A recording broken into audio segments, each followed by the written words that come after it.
بسم الله الرحمن الرحيم. باب في فضل الصلوات الخمس.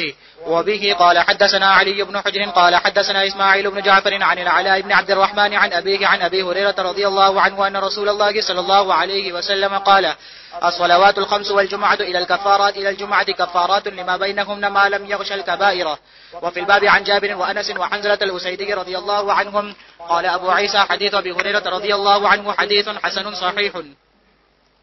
بس بسم اللہ الرحمن الرحیم. باب فی فضل صلوات الخمس. اس باب میں امام ترمذی رحمۃ اللہ علیہ جو حدیث لے کے آئے ہیں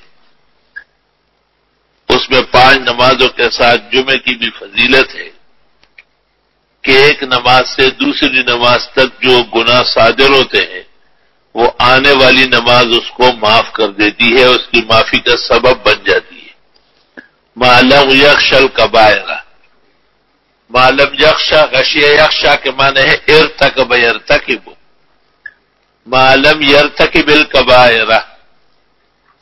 قرآن کریم میں بھی ہے ان تجتنبوا کبائر ما تنہون عنہ نکفر عنکم سیئاتکم، کہ کبائر سے تم بچو صغائر اللہ معاف کر دے گا. تو سوال یہ ہے کہ کبائر کیسے معاف ہوں گے؟ جمہور اہل سنت کے ہاں اس کے لیے استغفار اور توبہ شرط ہے. اور حسنات ان الحسنات یذہبن السیئات، بے شک احیانا یہ کبائر کے ساتھ بھی ہے کہ اللہ وہ بھی معاف فرمائے، لیکن وہ فضل جو احسان کا مسئلہ ہے جو قاعدہ للامم مذکور ہے وہ یہ ہے کہ کبائر عمدن صادر ہوتے ہیں اور صغائر بلا ارادہ صادر ہوتے ہیں. ایک تعریف یہ بھی ہے، اگرچہ فخر رازی نے 7 یا 8 تعریفیں کی ہے جو ہم قریب کرنے والے ہیں کہ کبائر وہ ہیں جن کی نہیں وارد ہے، جیسے شراب کبائر میں سے ہے نہیں وارد ہے، اور اس ضمن میں اور جتنے مضرات اور منشیات ہیں وہ اس کے مقابلے میں صغائر ہیں. اسی طرح وہ 7 معروف گناہ اتبقوا یعنی اجتنبوا من السبع الموبقات ای المہلکات، ان کے علاوہ بھی ہیں، لیکن عموماً بڑے بڑے گناہات کبائر وہی کہلاتے ہیں، یا وہ جن پر وعید شدید اور حد اور سزا مذکور ہو ان کو تو کبیرہ کہتے ہیں، اور جو قیاسن ہو الحاقن ہو وہ صغیرہ کہلاتا ہے. یا کبائر وہ جن کا ممانعت اور ناجائز ہونا سب کو پتہ ہو، صغائر وہ جن کا سب کو پتہ ہو، اور کبائر وہ جو علماء جانتے ہوں. یا ہر گناہ اپنے مافوق کے اعتبار سے صغیرہ ہے اور ماتحت کے اعتبار سے کبیرہ ہے. تو ایسی صورت میں صوفیاء کرام نے ایک تعریف کی ہے، اور صوفیاء کہتے ہیں کہ لا کبیرۃ مع الاستغفار ولا صغیرۃ مع الاصرار. صغیرہ صغیرہ نہیں رہے گا جب اس پر دوام اور زد ہوگا، اور کبیرہ بھی استغفار و توبے کے بعد معاف ہو جائے گا. بہرحال نمازوں کے باب میں یہ اٹل ہے کہ ان سے معاصی و خطیئات معاف ہوتے ہیں. چلو آگے. باب ما جاء في فضل الجماعة. وبه قال حدثنا خناد قال حدثنا عبدة عن عبيد الله بن عمر عن نافع عن ابن عمر رضي الله عنهما قال قال رسول الله صلى الله عليه وسلم: صلاة الجماعة تفضل على صلاة الرجل وحده ب27 درجة. وفي الباب عن عبد الله بن مسعود وأبي بن كعب ومعاذ بن جبل وأبي سعيد وأبي هريرة وأنس بن مالك رضي الله عنهم. قال أبو عيسى حديث ابن عمر رضي الله عنهما حديث حسن صحيح. وهكذا روى نافع عن ابن عمر رضي الله عنهما عن النبي صلى الله عليه وسلم أنه قال: تفضل صلاة الجميع على صلاة الرجل وحده ب27 درجة. وعامة من روى عن النبي صلى الله عليه وسلم إنما قالوا 25 إلا ابن عمر رضي الله عنهما فإنه قال ب27. وبه قال حدثنا إسحاق بن موسى الأنصاري قال حدثنا معن قال حدثنا مالك عن ابن شهاب عن سعيد بن المسيب عن أبي هريرة رضي الله عنه أن رسول الله صلى الله عليه وسلم قال إن صلاة الرجل في الجماعة تزيد على صلاة وحده ب25 جزءا. قال أبو عيسى هذا حديث حسن صحيح. اس باب میں پہلا مسئلہ تو یہ ہے کہ نماز با جماعت ضروری ہے. جمہور کے نزدیک سنت موقدہ لیکن کل واجب ہے. حنفیہ کے جو محققین ہیں جیسے ابو بکر کاسانی، صاحب البحر ابن نجیم یا صاحب فتح القدیر ابن الحمام، یہ حضرات فرماتے ہیں کہ سنت موقدہ واجب ہے. محقق نے یہ بھی کہا ہے کہ وعلم ان سنن المؤکدہ والواجب عند ساداتنا الحنفیۃ سوا. فرق صرف اتنا ہے کہ سنت مؤکدہ وقت گزرنے کے بعد قضا نہیں کی جاتی اور واجب جیسے وتر وقت گزرنے کے بعد بھی قضا ہوتی ہے. احادیث مبارکہ جو تاکیدات آئی ہے اور ترک جماعت کی وعید وارد ہے وہ اس بات پر دلالت کر رہی ہے کہ نفس سنت نہیں ہے بلکہ درجہ وجوب ہے. شاید بقیہ ائمہ کے ہاں چونکہ درجہ وجوب نہیں ہے وہ کبھی اطلاق سنت کرتے ہیں، کبھی فرض کے درجے میں. حنابلہ کے ہاں نماز با جماعت کے فرض ہونے کا اطلاق ہوا ہے جیسے الانصاف میں ہے یا المغنی میں ہے. ایسی صورت میں اب مسئلہ آتا ہے فضیلت کا. تو جو شخص نماز با جماعت پڑھتا ہے ایک روایت یہ ہے کہ 27 گنا ثواب ملے گا، دوسری روایت یہ ہے کہ نہیں 25 گنا ملے گا. امام ترمذی فرماتے کہ 25 گنا کا ثواب زیادہ مروی ہے، وہ روایت صحت و قوت کے اعتبار سے اقوی ہے، اور 27 گنا وہ شاذ ہے. مولانا رشید احمد صاحب گنگوئی رحمت اللہ علیہ نے لامے میں کہا ہے کہ یہ اخلاص کا ازدیاد اور انتقاص ہے. ایک آدمی شروع سے آیا ہے، صفوں میں بیٹھا ہوا ہے، پورا متوجہ ہے، اس کا ثواب زیادہ ہونا چاہیے.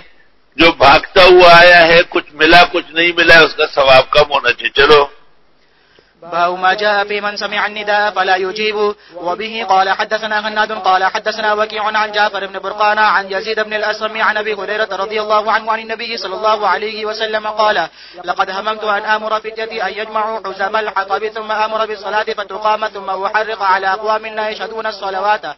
وفي الباب عن ابن مسعود وبالدرداء وابن عباس ومعاذ بن أنس وجابر رضي الله عنهم. قال أبو عيسى حديث أبي هريرة رضي الله عنه حديث حسن صحيح. وقد روي عن غير واحد من أصحاب النبي صلى الله عليه وسلم أنهم قالوا من سمع النداء فلم يجد فلا صلاة له. وقال بعض أهل العلم هذا على التغليظ والتجديد ولا رخصة لأحد في ترك الجماعة إلا من عذر. قال مجاهد وسئل ابن عباس رضي الله عنهما عن رجل يصوم النهار ويقوم الليل لا يشهد جماعة ولا جماعة فقال هو في النار. حدثنا بذلك هناد قال حدثنا المحاربي عن ليث عن مجاهد ومعنى الحديث أن لا يشهد الجماعة والجمعة رغبة عنها واستخفافا لحقها وتهاونا بها. باب ما جاء في من سمع النداء فلا يجيب، یعنی اذان سننے کے بعد اس نے جواب نہیں دیا. جواب سے مراد ہے نماز با جماعت پڑھنا.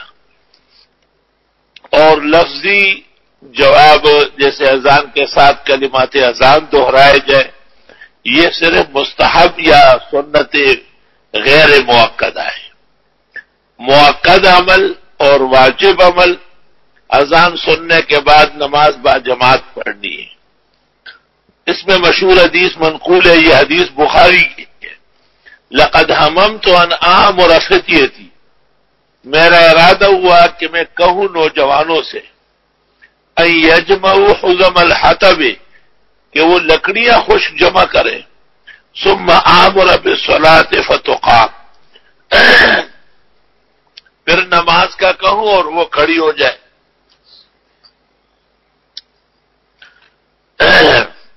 جماعت یعنی کھڑی کر دی جائے. ثم احرق على اقوام لا يشهدون الصلاة، پھر جلانے لگوں ان لوگوں کو جو نماز با جماعت پڑھنے نہیں آتے. چونکہ تذکرہ جماعت کا ہے نفس نماز مراد نہیں ہے۔ نفس نماز کے لیے یہ ارشاد فرمانا جیسے بخاری میں ہے کہ میں کسی کو یہ بھی کہوں یقیم الصلاۃ کہ وہ جماعت کھڑی کرے اور خود لوگوں کے پیچھے جاؤں۔ ترمذی شریف کی روایت میں اختصار ہے اور اس میں بظاہر یہ معلوم ہوتا ہے کہ یہ ان لوگوں کے لیے وعید شدید ہے جو سر سے نماز پڑھتے ہی نہیں ہے۔ بلا شبہ نفس نماز جماعت سے زیادہ مؤکد ہے، لیکن بیشتر الفاظ احادیث سے اس بات کی تائید ہو رہی ہے کہ یہ وعید شدید ان لوگوں کے لیے ہے جو بغیر کسی عذر شرعی یا عذر طبعی کے نماز با جماعت میں شریک نہیں ہوتے۔ علماء نے ایک استدلال تو اس سے یہ کیا کہ نماز ان قطعیات میں سے ہے جن پر حسن سزا جائز ہے۔ دوسرا استدلال یہ کیا ہے کہ نماز با جماعت زیادہ ضروری ہے۔ تیسرا استدلال یہ ہے کہ منتظم کے لیے انتظام کو درست رکھنے کے لیے خود جماعت میں شرکت ضروری نہیں ہے۔ اگرچہ بڑے محدثوں نے اس سے انکار کیا اور کہا ایسا کبھی نہیں ہوا ہے، بلا شبہ عملاً تو ایسا نہیں ہوا کہ مسجد نبوی میں جماعت ہو رہی ہو اور پیغمبر اسلام لوگوں کے پیچھے گئے ہو یا کوئی خلیفہ، ایسا کوئی واقعہ تعامل میں موجود نہیں ہے۔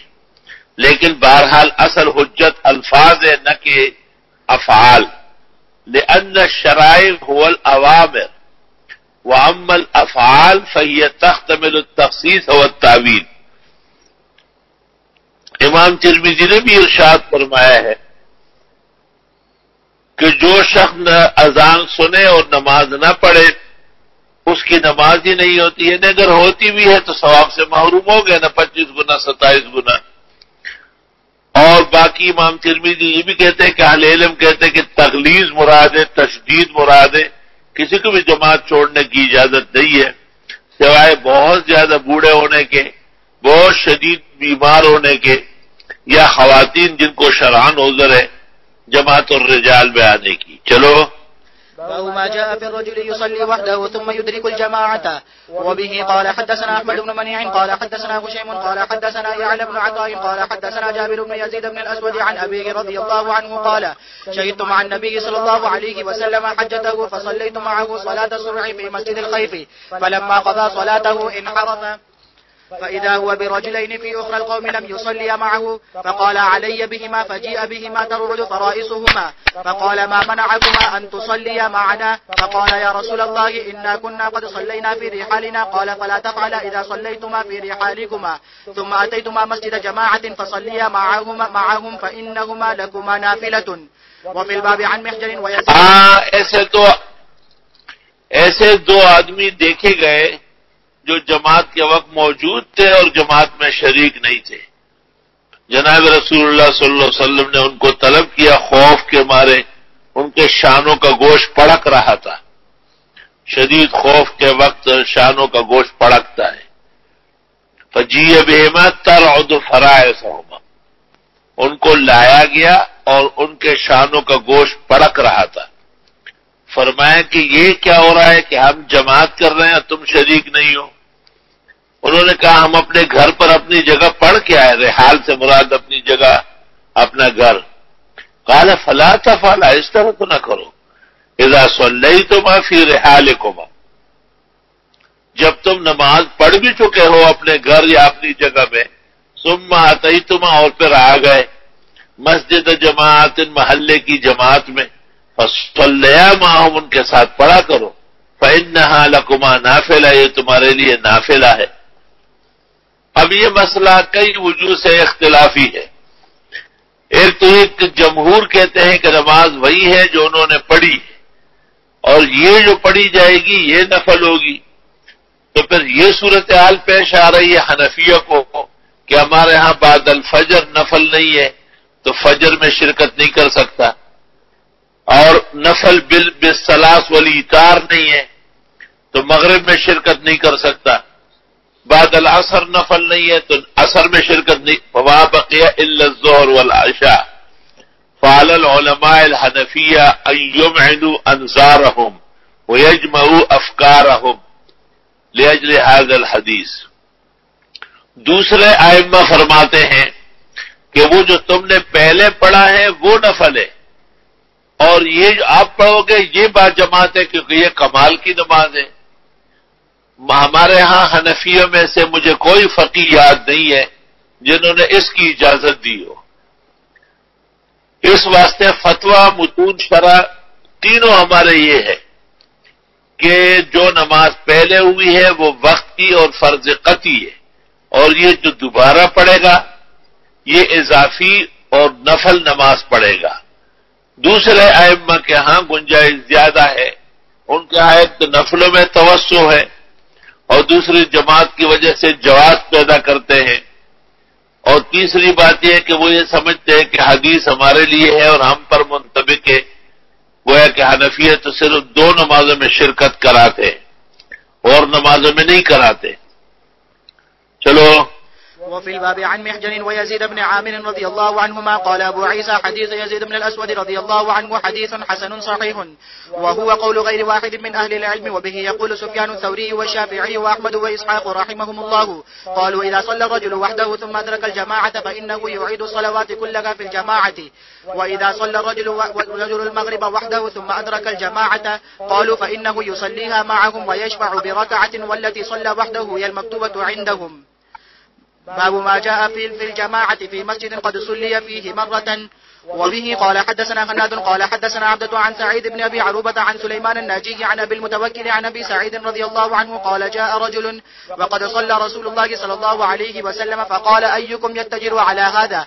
فقام رجل وصلى معه. وفي الباب عن أبي أمامة وأبي موسى والحكم بن عمير رضي الله عنهم. قال أبو عيسى وحديث أبي سعيد رضي الله عنه حديث حسن، وهو قول غير واحد من أهل العلم من أصحاب النبي صلى الله عليه وسلم وغيرهم من التابعين.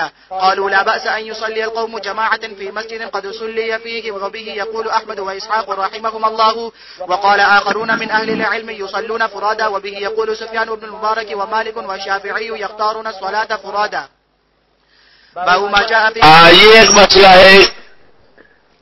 اب یہ ایک مسئلہ ہے کہ ایک شخص نماز پڑھ چکا ہے اور اس کے بعد اس کو جماعت مل رہی ہے، تو ان کا خیال یہ ہے امام ترمذی اور دیگر بزرگوں کا کہ فَإِنَّهُ يُعِيدُ الصَّلَوَاتِ كُلَّهَا فِي الْجَمَاعَةِ، تمام نمازوں میں شرکت کر سکتا ہے، چونکہ یہ ظاہر الروایات پر چلتے ہیں اور ان کے ہاں اصول ملحوظ نہیں ہوتے ہیں.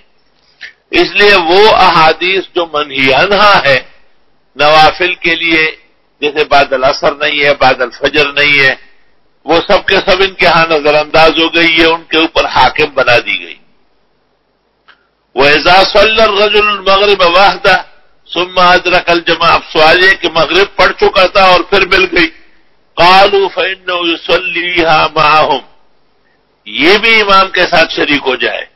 ہمارے یہاں کہا ہے کہ چونکہ صلاۃ النفل بالایثار و بالثلاث نہیں ہے، اس لیے شرکت نہ کرے. شمس الائمہ نے سرخسی نے مبسوط میں اور بعد میں ان سے لوگوں نے لیا ہے.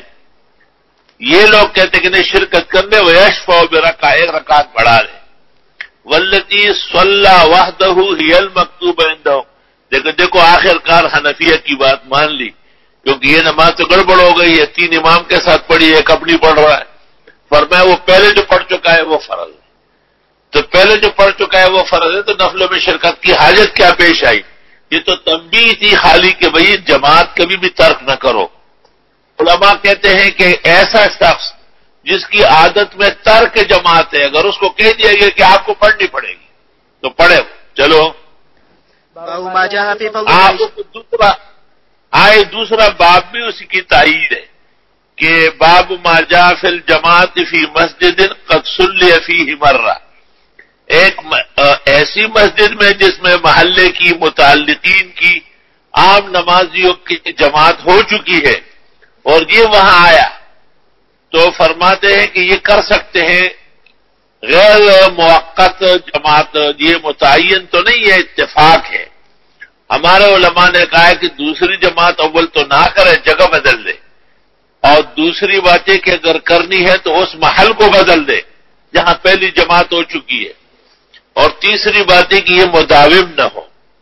ہمارے فقہاء نے لکھا ہے کہ لا جماعت الثانیہ الا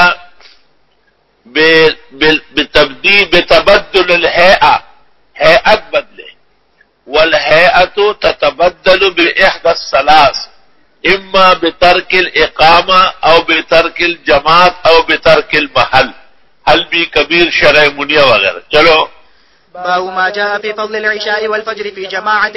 وبه قال حدثنا محمود بن غيلان قال حدثنا بشر بن السري قال حدثنا سفيان عن عثمان بن حكيم عن عبد الرحمن بن أبي عمرة عن سفيان عن عثمان بن عفان رضي الله عنه قال قال رسول الله صلى الله عليه وسلم من شهد العشاء في جماعة كان له قيام نصف ليلة ومن صلى العشاء جس نے عشاء جماعت سے پڑھی اس کو آدھی رات کا ثواب ملا، اور پھر وہ فجر بھی جماعت کے ساتھ پڑھے یا پڑھ لی۔ بقیہ علماء نے اس کو اس وقت بیان فرمایا ہے جب یہ لوگ بڑی مبارک راتوں میں ہڑبونگ مچاتے ہیں مسجدوں میں اور بدعت اور شور شرابہ کرتے ہیں اور کوئی ادب و احترام مسجد کا نہیں کرتے، اندیشہ ہے کہ بجائے ثواب ملنے کے یہ گناہ کے مرتکب ہو جائے، تو علماء بیان کرتے ہیں کہ بھائی عشاء کی نماز جماعت سے پڑھو اور جب تک ہو سکے جاگو، دعائیں مانگو، سو جاؤ، اور پھر فجر کے لیے بعد جماعت آ جاؤ، کیونکہ بڑی راتوں میں عموماً جو یہ جاگتے ہیں یہ فجر پھر جماعت سے نہیں پڑھتے، سوئے ہوئے ہوتے یا ڈھیلے ہو چکے ہوتے۔ لیکن اس کا صرف تائید تو گزشتہ ابواب سے ہے، لیکن وہ مسئلہ جو ایک جماعت ہو چکی ہے دوبارہ شریک ہو جائے یا با جماعت نماز کتنا موقع ہے اس کا ذکر اس میں نہیں ہے۔ چلو ومن صلى العشاء والفجر في جماعة كان له كقيام ليلة. وفي الباب عن ابن عمر وابي هريرة وانس وعمارة بن ابي رويبة وجندب وابي بن كعب وابي موسى وبريدة رضي الله عنهم. وبه قال حدثنا محمد بن بشار قال حدثنا يزيد بن هارون قال حدثنا داود بن ابي هند عن الحسن عن جندب بن سفيان عن النبي صلى الله عليه وسلم قال من صلى الصبح فهو في ذمة الله فلا تغفر الله في ذمته. قال أبو عيسى حديث عثمان رضي الله عنه حديث حسن صحيح.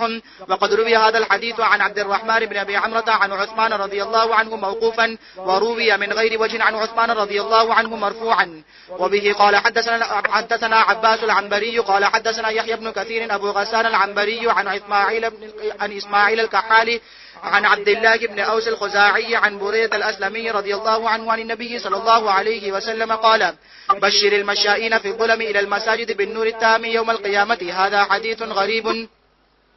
باب ما جاء فرمایا کہ جو شخص فجر کی نماز پڑھ لے تو اللہ تعالیٰ کے عہد و پیمان میں آ گیا، فہو فی ذمۃ اللہ تعالی۔ جس شخص نے نماز پڑھی اللہ تعالیٰ کا عہد و پیمان ہے کہ اس کی حفاظت فرمائے گا، اور جو شخص فجر کی نماز باجماعت پڑھ لے یا فجر کی نماز ادا کر لے تو تم لوگ بھی اس عہد و پیمان کا لحاظ کرو کہ بھئی یہ ہمارا نمازی بھائی ہے، یہ ہماری جماعت کا پابند ہے، فلا تغفر اللہ فی ذمتہ، اللہ کے عہد و پیمان کو تم بھی نقصان نہ پہنچاؤ۔ یہ فضیلت ہے نماز کی اور جماعت کی۔ دوسری روایت میں بشر المشائین فی الظلم، وہ لوگ جو اندھیروں میں گھروں سے نکل کر مسجدوں کو چلتے ہیں ان کو خوشخبری دے دو بالنور التام میں یوم القیامہ، کی قیامت کے دن اللہ ان کو بڑا نور دے گا۔ دنیا کے اندر جس نے اندھیرے کو ٹکرایا، اندھیرے کا مقابلہ کیا، اندھیرے کی وجہ سے اس کی نماز و جماعت فوت نہیں ہوئی، اللہ تعالیٰ اس کو جو اجر دے گا ان میں ایک ایسی روشنی ہے جو قیامت کے دن اس کو شدید ضرورت بھی ہے اور وہاں بڑی شان و شوکت بھی ہے۔ اللہ تعالیٰ نصیب فرمائے۔ چلو باب ما جاء في فضل الصف الأول.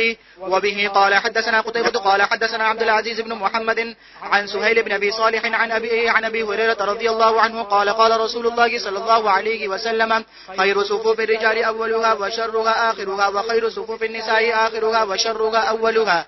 وفي الباب عن جابر وابن عباس وابي سعيد وأبي وعائشة والعرباض بن سارية وأنس رضي الله عنهم.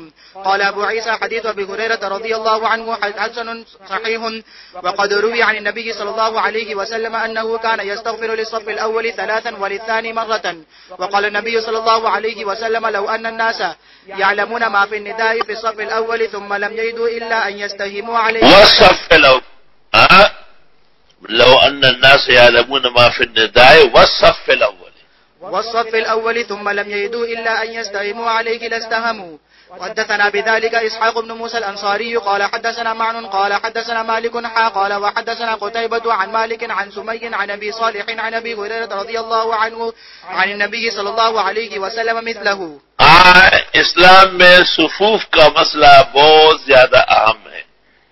ایک نماز با جماعت کے وقت اور دوسرا میدان جنگ میں جب مجاہدین اللہ کے دشمنوں کے اور کفار کے مقابلے میں سفارا ہوتے ہو.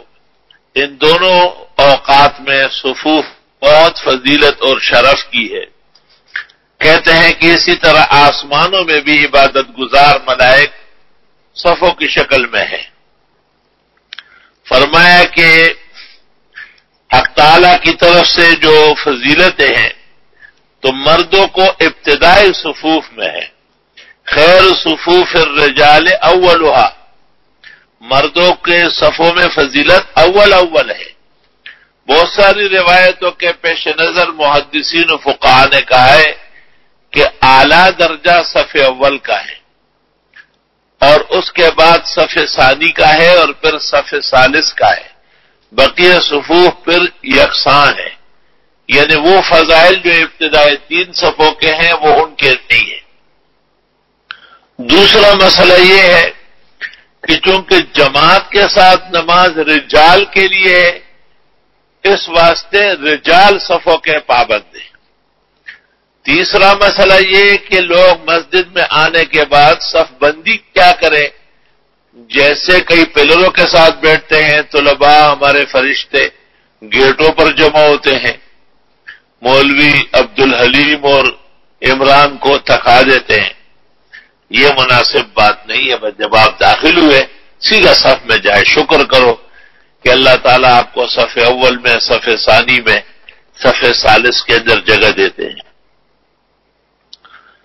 تیسری بات یہ ہے کہ آخری بات کہ وخیر صفوف النساء آخر ہوا، عورتیں تو جتنے پیچھے ہو ان کے لیے پردے کا باعث ہے، حجاب و نقاب کا باعث ہے.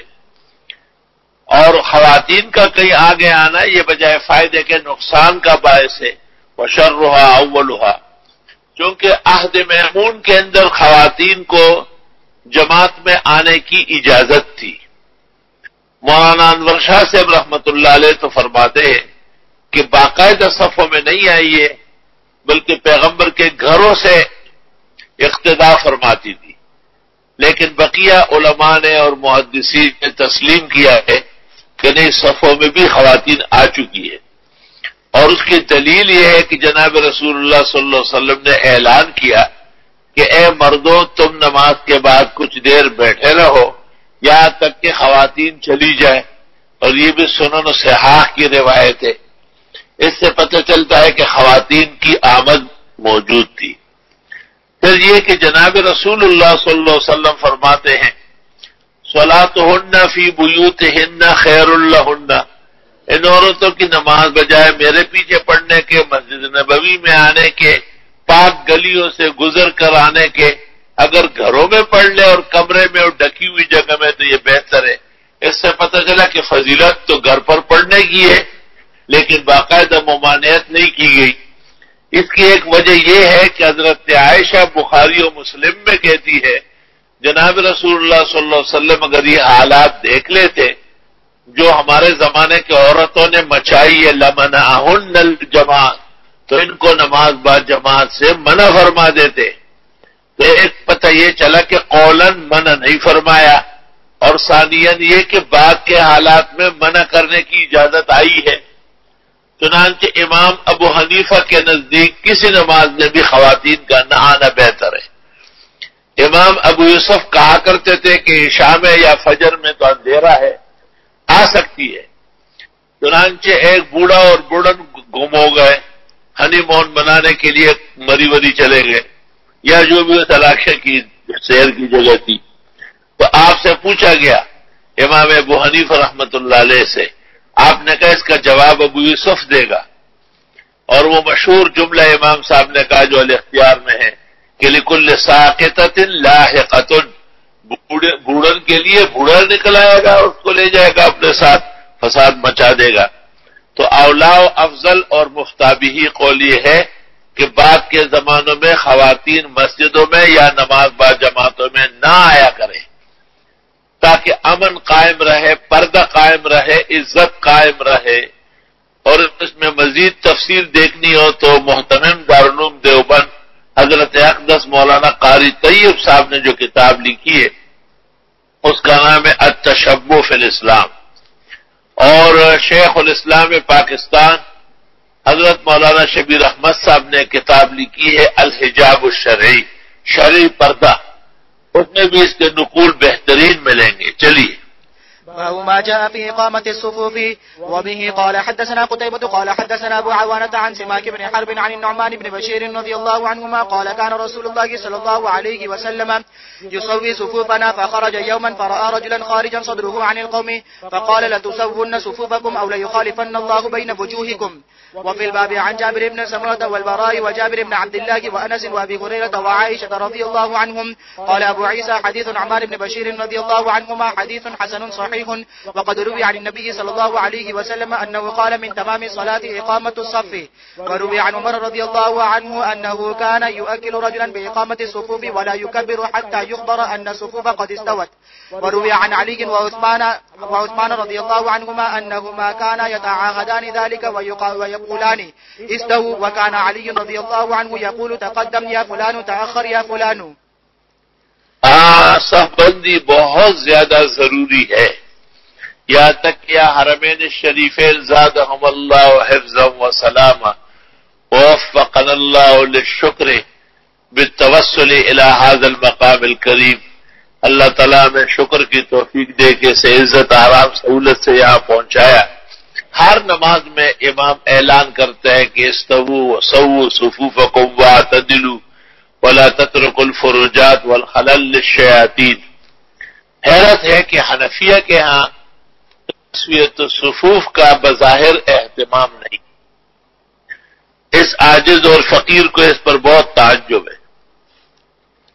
فرمایا کہ جناب رسول اللہ صلی اللہ علیہ وسلم یسوی صفوفنا، ہماری صفیں سیدھی فرماتے تھے اور اعلان کرتے تھے کہ صفیں درست کر لو، صفیں صحیح کر لو، آپس میں جڑ جاؤ، درمیان میں جگہ نہ چھوڑو. ایک دن آپ تشریف لائے اور ایک آدمی کو دیکھا جس کا سینہ صف سے نکلا ہوا تھا، یعنی وہ آدمی آ گیا تھا، یعنی کہ پیٹ بہت بڑا تھا اور صف میں چار منی کھڑا تھا، نہیں بلکہ آدمی آگے کھڑا تھا. فقال تسون صفوفکم، فرمایا تمہیں صفیں سیدھی کرنی پڑے گی. او لیخالفن اللہ بین وجوہکم، ورنہ اللہ تمہارے چہروں کو آگے پیچھے کر دے گا. تین طرح حدیثیں آئی ہے. ایک حدیث یہ ہے، دوسری یہ اللہ تعالیٰ تمہارے دل بگاڑ دے گا، اللہ تعالیٰ تمہارے چہرے بگاڑ دے گا. علماء نے لکھا دل چھپا ہوا ہے اور چہرہ نظر آتا ہے، تو دل سے مراد ہے کہ جو صفوں کی پابندی نہیں کرتا اس کو مرض قلب ہو جائے گا، اور جو شخص صفوں کا خیال نہیں کرتا اس کا حسن متاثر ہو جائے گا، اس کا چہرہ یعنی اس کے اعمال کمزور پڑ جائیں گے، جبکہ دل کی وجہ سے عقیدے میں سقم اور ضعف آ سکتا ہے. صرف دو باتیں قابل لحاظ ہیں. ایک تو احناف مساجد میں صفوں کا اعلان یہ عام طور پر مشاہد نہیں ہے. اسی طرح فقہ حنفی کے اندر بھی تسویۃ الصفوف غیر مذکور ہے. اس عاجز اور فقیر جس کا علم کسی درجے میں بھی نہیں ہے اسے موجودہ کتب قلمی اور مطبوعہ دونوں میں بالتصریح صف بندی کا اعلان نظر نہیں آیا. اگر کسی کو اس کا پتہ ہو تو وہ مجھے اطلاع دے. اقول لہم من الشاکرین، میں ان کے حق میں شکر گزار رہوں گا. اگر ایک جواب حضرت اقدس مولانا انور شاہ نے دیا ہے کہ ہمارا مذہب صرف فقہ نہیں ہے، حدیث جمع ہے. ہم بہت حسب الحدیث بھی کرتے ہیں۔ تیسری بات یہ ہے کہ ہمارے ہاں اگر اعلان ہو بھی تو شروع میں کہہ دیتے ہیں، جبکہ احادیث مبارکہ سے معلوم ہوتا ہے اور سنا ہے مبسوط سرخسی سے پتہ چلتا ہے کہ مکبر جب تکبیر پوری کر لے اس کے بعد صفوں کے اعلانات ہو جائے۔ احادیث مبارکہ میں تو اتنی تاکید آئی کہ حضرت عمر نے عادی مقرر کیا تھا، وہ جا کے صفوں کو کہتا تھا کہ فعلی کا انت تقدم والے کا انت تاخر، بھائی تھوڑا پیچھے ہو جاؤ، تھوڑا سا آگے ہو جاؤ۔ جب وہ شخص اپنی جگہ پر واپس آ جاتا اور عمر سے فرماتا کہ استو، اور کبھی فرماتا کہ استوت یعنی استوت الصفوف، حضرت عمر فرماتا استوت دی استوت، اس کے بعد عمر فرماتا اللہ اکبر۔ تمہارے امام کا تکبیر سے متصل اللہ اکبر کہنا بظاہر محل نظر ہے۔ اس عاجز اور فقیر گزارش کرتا ہے تخصص کے طلباء سے کہ وہ اس مسئلے پر سیر حاصل مطالعہ کر لیں۔ ایک یہ دیکھ لے کہ ہماری کن کن کتابوں کے اندر تسویۃ الصفوف امام کی طرف سے جماعت کے وقت قولن مذکور ہے اور عدم ذکر کی کیا وجہ ہے۔ دوسرا ہی اس کا محل کیا ہے۔ عام طور پر جو حضرات یہاں سے ہو کے جاتے ہیں وہ کہتے ہیں، لیکن وہ تکبیر کے شروع میں کہہ دیتے ہیں، ابھی تکبیر شروع نہیں ہو کہ بھائی صف سیدھی کر لو، بھائی صف بیچ میں جگہ نہ چھوڑو، آگے ہو جاؤ پیچھے ہو جاؤ۔ لیکن یہ عاجز اور فقیر جامعہ مسجد احسن میں 30 سال سے الحمدللہ جب بھی یہ مسئلہ ذہن نشین ہوا ہے اور عمل میں آیا ہے تو مکبر کی تکبیر کے بعد اعلان کرتا ہے، اور یہ زیادہ بہتر اور اشبہ بالاثر ہے، احادیث کے مطابق ہے۔ چلو باب ما جاء ليليني منكم أولو الأحلام والنهى وبه قال حدثنا نصر بن علي الجهزمي قال حدثنا يزيد بن زريع قال حدثنا خالد الحذاء عن أبي معشر عن إبراهيم عن القمة عن عبد الله رضي الله عنه عن النبي صلى الله عليه وسلم قال ليليني منكم أولو الأحلام والنهى ثم الذين يلونهم ثم الذين يلونهم ولا تختلفوا فتختلف قلوبكم وإياكم وهيشات الأسواق. وفي الباب عن أبي بن كعب وابن مسعود وأبي سعيد والبراء وأنس رضي الله عنهم قال أبو عيسى حديث ابن مسعود رضي الله عنه حديث حسن غريب. وروي عن النبي صلى الله عليه وسلم أنه كان يعجبه أن يليه المهاجرون والأنصار ليحفظوا عنه وخالد الحذاء وخالد بن مهران يكنى أبا المنازل. سمعت محمد بن إسماعيل يقول إن خالد الحذاء ما حذا نعلا قط إنما كان يجلس إلى حذاء فنسب إليه. وأبو معشر اسمه زياد بن كليب. امام ترمذی کو اللہ نے جو کمال علم دیا ان میں ایک یہ بھی ہے کہ بعض کنیتوں کا ذکر اسامی سے کرتے ہیں، بعض اسامیوں کے لیے کناہ معروف ذکر کرتے ہیں۔ بہرحال اس کو بھی ایک علم کے درجے میں مضبوط پکڑنا چاہیے۔ فرمایا کہ لیلینی منکم اولو الاحلام والنہی، قریب ہو جائے میرے تم میں عقل والے اور بلغاء لوگ، اولو الاحلام بلغاء بالغ، والنہی نہی ان کی جمع ہے، مراد عقل مند ہے، یعنی وہ لوگ جو فطر بطر ہو، کمزور ہو، یا بچے ہو یا کم عمر ہو، نہ تجربہ کار ہو، وہ پیچھے ہو جائے، سائڈوں پر ہو جائے۔ ہم اس لیے داڑھی مونڈے کو، کبھی کبھی داڑھی کٹ کو کہتے کہ پیچھے ہو جاؤ، ہمارے پاس داڑھیوں کی کوئی کمی ہے کہ تو صف میں گھس رہا ہے؟ جن کی قمیص ہے عادی ہو، آدھی آف آستین والی، ان کو بھی کہتے ہیں پیچھے ہو جاؤ، کیونکہ اس کی نماز بھی نامناسب اور مکروہ ہے۔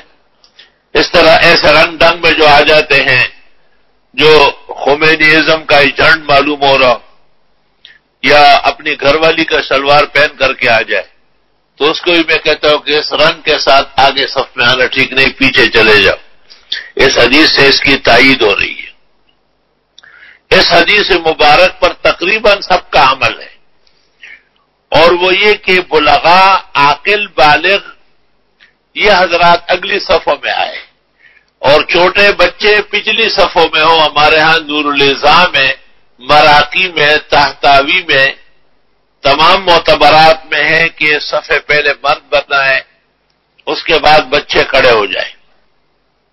اب کچھ عرصے سے بچوں کو اگلی صفوں میں کھڑا کرنا شروع کیا ہے، اور بعض بزرگوں نے اس کی تائید کی ہے، یہ نامناسب بات ہے۔ وقتی وجوہات کی وجہ سے احادیث و آثار کو متاثر کرنا اس عاجز کے خیال میں اہل حق کا شیوا نہیں ہے۔ جلال پوری مرحوم نے ایک دفعہ ایک سوال کا جواب لکھا تھا۔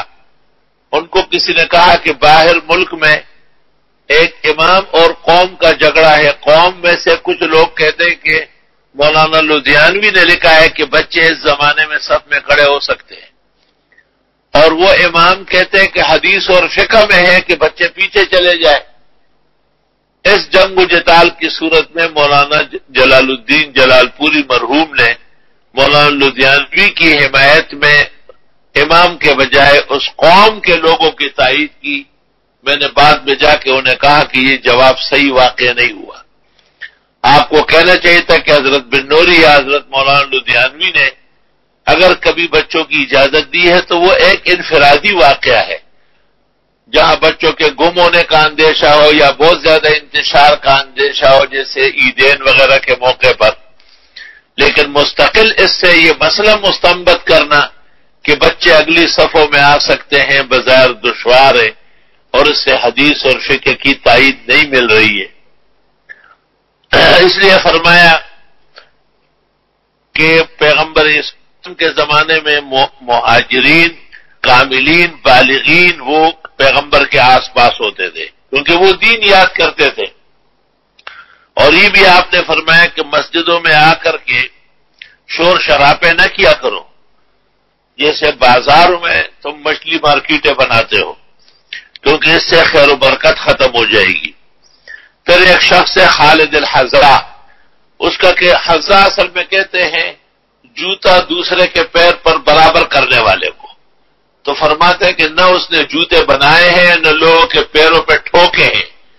ان کا ایک ساتھی تھا، وہ جوتوں کا کام کرتا تھا، اس کی وجہ سے یہ بھی متاثر ہوئے۔ چلو باب ما جاء في كراهية الصف بين السواري. وبه قال حدثنا خلاد قال حدثنا وكيع عن سفيان عن يحيى بن هانئ بن عروة المرادي عن عبد الحميد بن محمود قال صلينا خلف أمير من الأمراء فاصطرنا الناس فصلينا بين الساريتين فلما صلينا قال أنس بن مالك رضي الله عنه كنا نتقي هذا على عهد رسول الله صلى الله عليه وسلم. وفي الباب عن قرة بن إياس المزني رضي الله عنه قال أبو عيسى حديث أنس رضي الله عنه. سواری ساریہ کی جمع ہے اور سادیہ سے مراد ستون ہے۔ اگر مسجد کے ستون ایسے الٹے پلٹے ہو کہ ان کے درمیان میں کھڑے ہونے سے صفیں خراب ہوتی ہے تو منع فرمایا ہے کہ ایسی صفیں نہ بنائے۔ کننا نتقی ھذا علی عہد رسول اللہ صلی اللہ علیہ وسلم، اور جو صاف جگہ ہے صفوں کے لیے بنی ہوئی وہاں پر صفیں بنائے۔ دوسرا یہ کہ اگر اور کوئی جگہ ہی نہیں ہے تو صفیں جہاں تک ہو سکے سیدھی کرنے کی کوشش کرے، باقی مطلق نماز ادا ہو جائے گی۔ چلو قال أبو عيسى حديث أنس رضي الله عنه حديث حسن صحيح.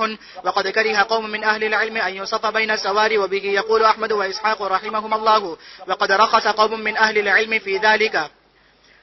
حضرت الاستاد نے معارف السنن میں لکھا ہے کہ اس زمانے میں صفحے بنانا ضروری ہے، اور اوپر نیچے بھی ہو، جیسے منازل ہوتے ہیں مختلف، بعض جگہ جمعے میں سیڑھیوں میں لوگ کھڑے ہوتے ہیں، بعض جگہ باہر گلیوں میں کھڑے ہوتے ہیں جب لوگ زیادہ ہو جائے۔ یہ درست اور صحیح ہے اور نماز بالکل صحیح طرح ادا ہو جائے گی۔ بس آج اتنا ہی پڑھنا ہے، اور مولانا محمد یاسین صاحب کا گھنٹہ ہم نہیں لیں گے، وہ اپنے گھنٹے میں خود پڑھائیں، اور ہم جو ہے نا اپنے ٹائم پر 12 بجے کے بعد انشاءاللہ بخاری شریف جلد اول پڑھیں گے۔ وبهذا القدر نكتفي اليوم. الحمد لله جل وعلا وصلى الله وسلم على رسوله المصطفى ونبيه المجتبى وامينه على وحي السماء شافع الشفعاء يوم الجزاء. اللہ تعالی ہم عاجز اور مساکین کا یہ مختصر درس قبول فرمائے۔ ہمارے ساتھیوں نے وہاں اور یہاں کتنی محنتیں کی، پوری رات لگے رہے ہمارے یہ ساتھی، اور وہاں پر بھی یہی پریشانی ہے، ابتدائی مرحلہ مشکل ہوتا ہے۔ عمر ابن عبدالعزیز نے کہا ہے اول مرکب صعب، پہلی سواری بہت مشکل ہوتی ہے، سائیکل سے لوگ گر جاتے ہیں، موٹر کاریں لڑائیوں میں لڑ جاتی ہے۔ ہمارے ایک ساتھی نے یہاں گاڑی سیکھی تھی تو یہ مسجد کے اندر لے گیا تھا چلا کر، کیونکہ اس زمانے مسجد کی سیڑھیاں اور طرح تھی، تو اول مسائل میں مشکلات پیش آتی ہے۔